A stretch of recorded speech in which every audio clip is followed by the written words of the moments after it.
Hello students, this is Sonia. आज हम शुरू करने वाले हैं chapter number 2 polynomials for class 9th। तो ये सारा जो सिलेबस होगा वो एनसीईआरटी ही बेस्ड होगा। पहले हम एनसीईआरटी को कवर करेंगे एंड देन हम इनके बाकी क्वेश्चंस जो मिसलेनियस हैं वो भी कंप्लीट करेंगे। सो चैप्टर शुरू करने से पहले हमें पता होना चाहिए कि इस चैप्टर में हमने करना क्या है। तो पहले हम इसका इंट्रोडक्शन कर लेते हैं एंड देन हम इसकी एक्सरसाइज करना शुरू करेंगे। तो यहाँ पे देखिए चैप्टर नंबर जो 2 है इसमें क्या है, आपके पास एक algebraic expression like this an algebraic expression P X of the form आपके पास इस तरीके से दिया होगा। P X is equal to a0 plus a1x plus a2x square plus and ये सो ऑन जाते हुए an x की पावर n। अब आप कहेंगे इसका मीनिंग क्या है। ये आपकी जो इक्वेशंस आएंगी एक्सप्रेशंस की वो इस फॉर्म में होती हैं। अगर 1 है तो सिर्फ ओनली a0 होगी 1 टर्म के लिए, then a1x then a2x square. वो डिपेंड करेगा जो हमारे कंडीशंस गिवन हैं, मोनोमियल है, बाइनोमियल है या ट्राइनोमियल है, कितनी आपके पास इसमें टर्म्स आएंगी। तो ये सारी जो पॉइंट्स हैं मैं आपको इसमें कंप्लीट कर दूंगी। देखिए यहाँ पे क्या है, where a0 a1 a2 and an are real numbers. तो ये जो क्या है वो रियल नंबर्स हैं। एंड ऑल द एक्सपोनेंट्स और indices of x are non negative integers. तो आपने ध्यान रखना है जो भी हमारे पास ये दिखाई दे रहे हैं ना, कोई एक्स स्क्वायर एक्स की पावर n, तो ये कैसे होंगे, सारे नॉन नेगेटिव होंगे, यानी कि कोई भी नेगेटिव नहीं होगा। And is called a polynomial in x and the highest exponent n is called the degree of the polynomial। Highest का मतलब क्या हो जाएगा, ये देखिए x की पावर यहाँ पे n है, यहाँ पे देखिए x की पावर 2 है, यहाँ पे x की पावर 1 है, यहाँ पे कुछ भी नहीं है, इट्स मीन x की पावर क्या है 0 है। तो मतलब क्या है कि जो x की पावर हाईएस्ट आपको दिखाई देगी उसको हम क्या बोलेंगे, डिग्री बोलेंगे। ठीक है, degree of the polynomial. If an is not equal to 0 then here a0 a1x a2x square and an ये जो सारे हैं ना अलग अलग, इनको क्या बोलेंगे हम, टर्म्स बोलेंगे। एक बार आपको मैं रीड आउट करके इसको एक्सप्लेन कर देती हूँ अच्छे से। Of the polynomial and a0 a1 a2 and an are called the coefficient. ये जो आपको दिखाई दे हैं a0 a1 a2 and an, ये सारे के सारे क्या होंगे, कोफिशिएंट होंगे। ठीक है, of the various term of the polynomial px। अब देखिए यहाँ पे एक बार मैं आपको बता देती हूँ। एक चीज़ और है कि एक पोलिनोमियल जो होगा in x is said to be the standard form when the terms are written either in increasing और इन डिक्रीजिंग ऑर्डर। यानी कि जो आपके पास इक्वेशंस आएंगी, एक्सप्रेशन आएंगी, अगर उनके में जो स्टैंडर्ड फॉर्म में कहेंगे उनको, अगर उनकी जो टर्म्स हैं वो इंक्रीजिंग ऑर्डर में है या फिर डिक्रीजिंग ऑर्डर में है। तो मैं ये जो क्वेश्चन है आपको एक एग्जाम्पल के थ्रू बता देती हूँ। तो देखिए इस तरीके से आपके पास एक्सप्रेशन गिवन होगा। तो मैं यहाँ पे राइट डाउन कर लेती हूँ कुछ भी। पी एक्स यहाँ पे मैंने ले लिया 3, यहाँ पे ले लिया 4x plus 5x square and plus 6x की पावर यहाँ पे 3, इस तरीके से ले लिया हमने। ठीक है, अब जो जो पॉइंट्स मैंने आपको बताया वो मैं, उसके बाद हम बात कर लेते हैं ये जो x है, x स्क्वेयर और x क्यूब, ये सारे के सारे आपके पास क्या हैं, वेरिएबल्स होंगे ये। ठीक है, तो अगर हम बात करते हैं यहाँ पे डिग्री, वर्ड आया था ना अभी डिग्री के बारे में बात करें तो देखिए यहाँ पे 3 की पावर सबसे हाईएस्ट कहाँ पे दिखाई दे रही है आपको, यहाँ दिखाई दे रही है। तो इसकी जो डिग्री होगी वो क्या होगी, इसमें 3 होगी। सेम केस में अगर हम बात कर रहे थे टर्म्स की, टर्म्स का मतलब क्या होता है, देखिए यहाँ 3 अलग से लिखिए, इनको अलग से तोड़ के लिखेंगे, 5x square and 6x cube. तो ये सारी क्या होंगी, टर्म्स होंगी। तो ये हम ऑलरेडी पहले पढ़ चुके हैं इसके बारे में। तो अब हम नया जो सीखेंगे वो आएगा आपका, एक तो आएगा मोनोमियल, ठीक है, और सेकेंड आ जाएगा आपका यहाँ पे बाइनोमियल एंड थर्ड आ जाएगा आपका ट्राइनोमियल। ठीक है, अब मोनोमियल, बाइनोमियल और ट्राइनोमियल क्या होता है, जब सिंगल टर्म होगी। ठीक है, जब सिंगल टर्म होगी तो क्या होगा वो मोनोमियल। जैसे मैंने सिंपल एक एग्जांपल में ले लिया 5x। ठीक है, बाइनोमियल की अगर मैं बात करूँगी, बाइनोमियल में क्या होंगी, डबल क्या हो जाएंगी टर्म। जैसे यहाँ पे लिखा हमने 5x प्लस 4, तो ये क्या होगी, बाइनोमियल। ठीक है, अगर हम बात करते हैं ट्राइनोमियल की तो यहाँ पे आ जाएगा ट्रिपल।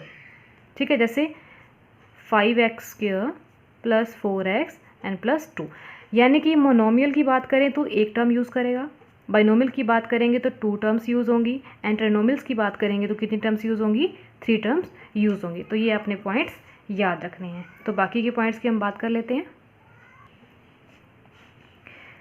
ठीक है, अब बाकी के पॉइंट है, जैसे हमने ये पढ़ लिए थे अभी, a polynomial with 1 term is called a monomial and polynomial with 2 terms is called a binomial. And similar way से जब 3 टर्म्स होंगी तो वो क्या बोलेंगे, ट्राइनोमियल। ठीक है, नेक्स्ट पॉइंट आ जाता है आपका ए पोलिनोमियल ऑफ डिग्री 1। अगर डिग्री की बात चल रही है, अगर 1 है तो उसे क्या बोलेंगे, लीनियर पोलिनोमियल।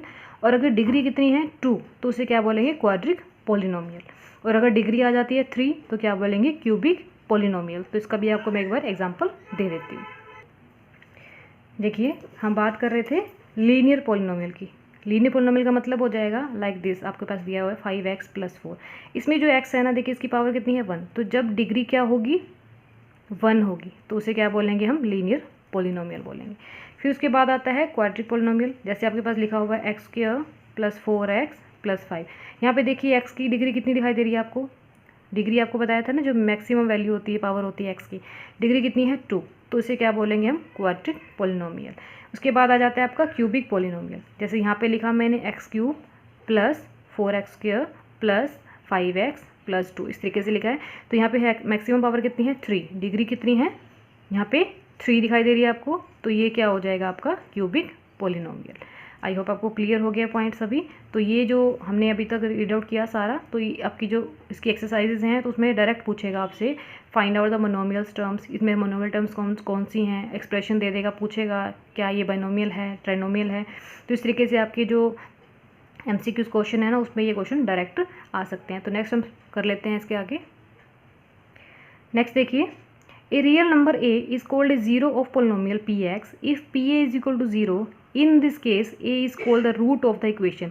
ये सिंपली हमने क्वाड्रिक क्वेश्चंस की हुई है ना, जिसमें हम रूट फाइंड आउट करते थे, यानी कि x² + 4x + 2 है उसकी वैल्यू फाइंड आउट करते थे रूट्स की। तो जो हमारे पास फैक्टर्स आते थे, तो वही चीज़ बता रहा है आपको कि रियल नंबर जो a होगा उनको जीरोस बोलेंगे कब, जब वो उसकी इक्वेशन को सेटिस्फाई करता है।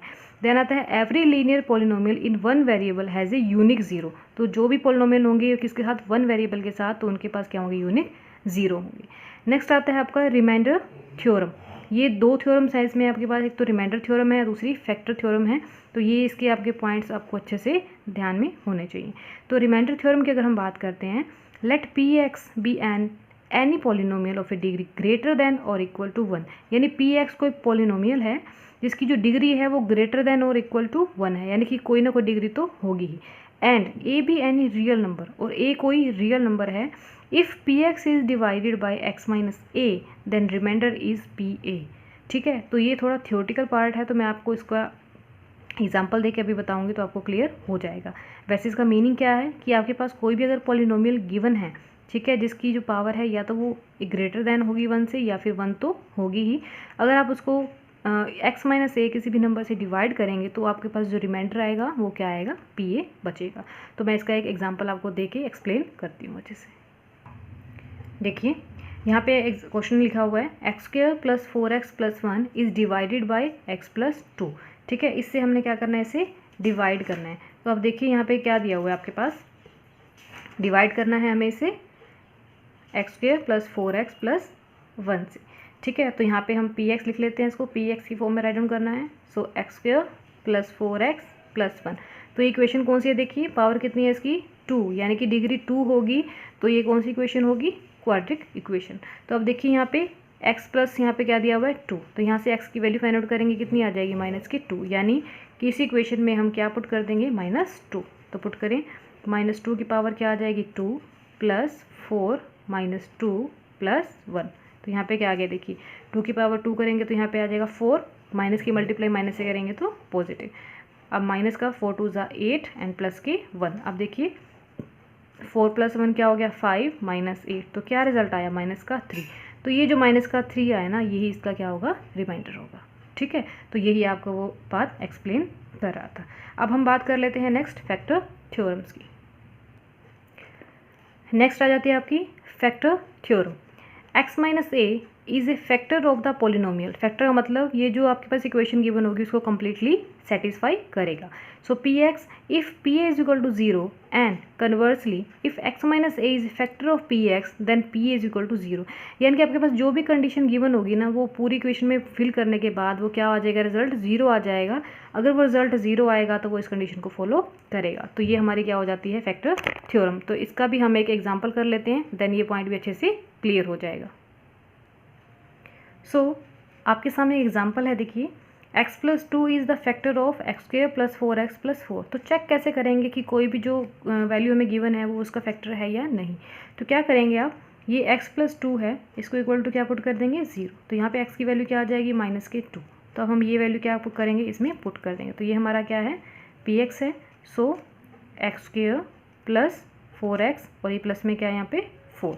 तो यहाँ पे हमने पुट क्या कर दिया, यहाँ पे x के प्लेस पे माइनस के 2, ठीक है। तो पुट करेंगे वैल्यू, तो ये क्या आ गया, -2 स्क्वायर प्लस 4, यहाँ पे माइनस का 2 and plus 4, so -2 multiply by -2 4 and -8 plus 4, सो क्या आ जाएगा, 4 + 4 इज़ 8 -8 यानी कि 0। तो ये क्या कर गया, इसको सेटिस्फाई कर गया। तो यही हमारी क्या है, फैक्टर थ्योरम। तो ज़रूरी नहीं है कि सेटिस्फाई करेगा, सभी कंडीशन में कुछ ऐसे भी आ जाएगा जिसमें हम ये कहेंगे कि सेटिस्फाई नहीं कर रहा है तो इसके फैक्टर नहीं है, ठीक है। तो नो में भी आएगा और यस में भी आएंगे। सो ये पॉइंट्स थे कुछ मेन इस चैप्टर में जो हम करने वाले हैं। तो इसके बाद हम इसकी एक्सरसाइज करना शुरू करेंगे, तो आपको सारे क्वेश्चन बहुत ईजीली सॉल्व आप कर पाएंगे और आपको समझ में भी आएंगे। तो ये कुछ इंपॉर्टेंट पॉइंट थे जो मैंने एक्सप्लेन किए हैं। सो इसके बाद हम इसकी एक्सरसाइज करना शुरू करेंगे। सो आई होप आपको समझ में आ गया होगा। तो अब नेक्स्ट हम स्टार्ट करेंगे इसकी exercise. Thank you for watching my video. Bye bye for now.